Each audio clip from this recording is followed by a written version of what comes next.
What happens when a shy, bullied teenager with a once-in-a-generation voice walks onto a national stage, stuns millions, and still loses to a dancing dog? Sounds unbelievable, right? But that's exactly what happened to Jonathan Antoine. And the deeper you go into his story, the more unexpected it becomes. Because this isn't just about talent or fame. It's about survival. So how did it all begin? Back in March 2012, a 17-year-old Jonathan stepped onto the Britain's Got Talent stage with his singing partner, Charlotte. They looked like a typical teenage duo. Nothing flashy. Nothing special, at least, that's what everyone thought. Even Simon Cowell didn't hide his doubts. His expression said it all. You could feel the skepticism in the room. And for Jonathan, a kid who had already faced years of bullying, this moment could have gone very differently. But then, he started singing. The first note changed everything. The room fell silent. The judges froze. And within seconds, the same people who doubted him were completely stunned. His voice wasn't just good. It was powerful, emotional, unforgettable. By the time the performance ended, the audience was on its feet. Simon Cowell even compared him to Luciano Pavarotti. Think about that for a second. From being dismissed to being compared to one of the greatest voices in history. But here's the twist. What happened next shocked everyone. Despite the viral moment and overwhelming praise, Jonathan and Charlotte didn't win. They came second, beaten by a dancing dog act. It sounds almost unreal. How does a voice like that lose? Jonathan later admitted the moment hit him hard, even if he kept it together on stage. So was that the end of his story? Or just the beginning of something bigger?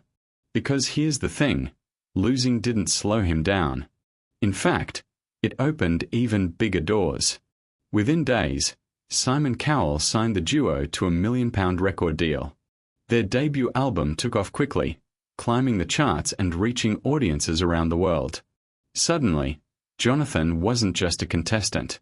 He was a global name. Tours, interviews, TV specials, it all came fast. Almost too fast. And that's where things started to shift. Because behind the success, cracks were already forming. The question is, what caused them? As their second album came together, the differences between Jonathan and Charlotte became harder to ignore. Jonathan wanted to stay true to classical music. Charlotte leaned toward musical theatre. Neither was wrong. But they were no longer moving in the same direction. And when you mix that with the pressure of sudden fame at such a young age, something has to give. So what happens when two rising stars stop sharing the same dream? In 2014, the answer came. They split. Fans were stunned. After everything they had built together, it was over. Officially, it was a mutual decision. Both wanted to explore solo careers. But behind the scenes, the distance between them grew. They stopped talking. Two close friends who had once shared the same stage, now living completely separate lives. And it left one big question hanging. Could Jonathan really succeed on his own? To understand that, you have to go back. Way before the spotlight. Before the applause. Back to a young boy dealing with something much darker. Jonathan's childhood wasn't easy. He faced constant bullying from a very young age. Not just teasing, real, painful isolation. He was targeted for his weight, his appearance, just for being different. And when you're that young, those things stick. So how did he cope? He turned to music. It became his escape. His safe space. And then, at age 11, something changed. He met a teacher who saw what others didn't. She recognized his voice. His potential. And slowly, things began to shift. The same boy who was once bullied started gaining confidence. By his early teens, he was already performing at a high level, even earning top scores at music festivals. But even with that success, the emotional scars didn't just disappear. And that would matter later more than anyone expected. After the split, Jonathan stepped into the spotlight alone. No partner. No safety net. Just his voice. And the pressure was intense. People wondered if he could really carry it on his own.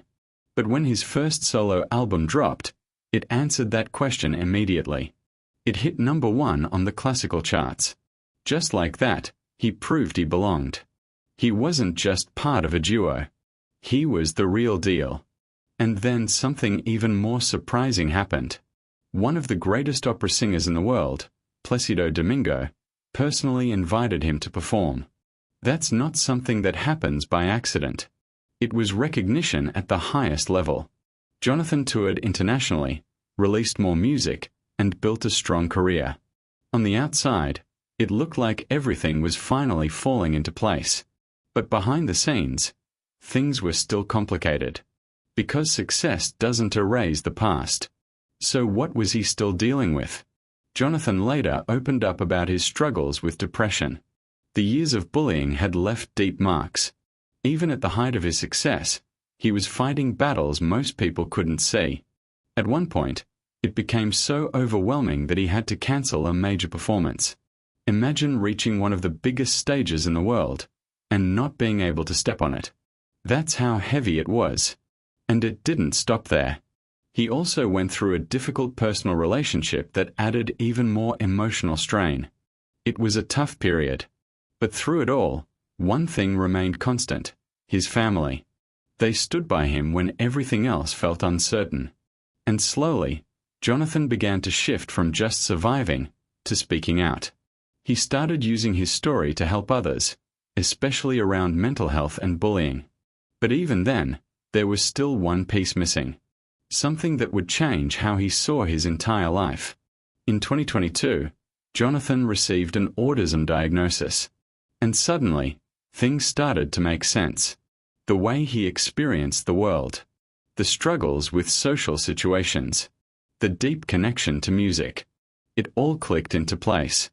But imagine living your whole life one way, and then realizing there's a completely different explanation behind it. That kind of realization can be overwhelming. So what do you do with it? For Jonathan, it became a turning point. Not a limitation, but an understanding. A new way to see himself. And that clarity didn't just stay internal. It showed up in other ways too. Around the same time, he began a major transformation in his physical health. He focused on small, consistent habits. Walking every day. Changing his relationship with food. And over time, the results were dramatic. He lost a significant amount of weight. But more importantly, he gained something else: control, confidence, a sense of balance he hadn't felt in years. It wasn't about appearance. It was about feeling better, stronger, and for the first time in a long time, truly comfortable in his own skin. So where does that leave him now? Today, Jonathan is still creating music, still performing, and still evolving. He may not dominate headlines like he did in 2012, but that doesn't mean he disappeared. Far from it. He built a steady, meaningful career on his own terms. And maybe that's the real story here. Not the viral moment. Not the loss. But everything that came after. Because when you look back, it's not about losing to a dancing dog. It's about what he did next. The resilience. The growth. The refusal to let the past define him. And maybe that's the question this story leaves you with. What matters more, how you start, or how you keep going when everything gets hard?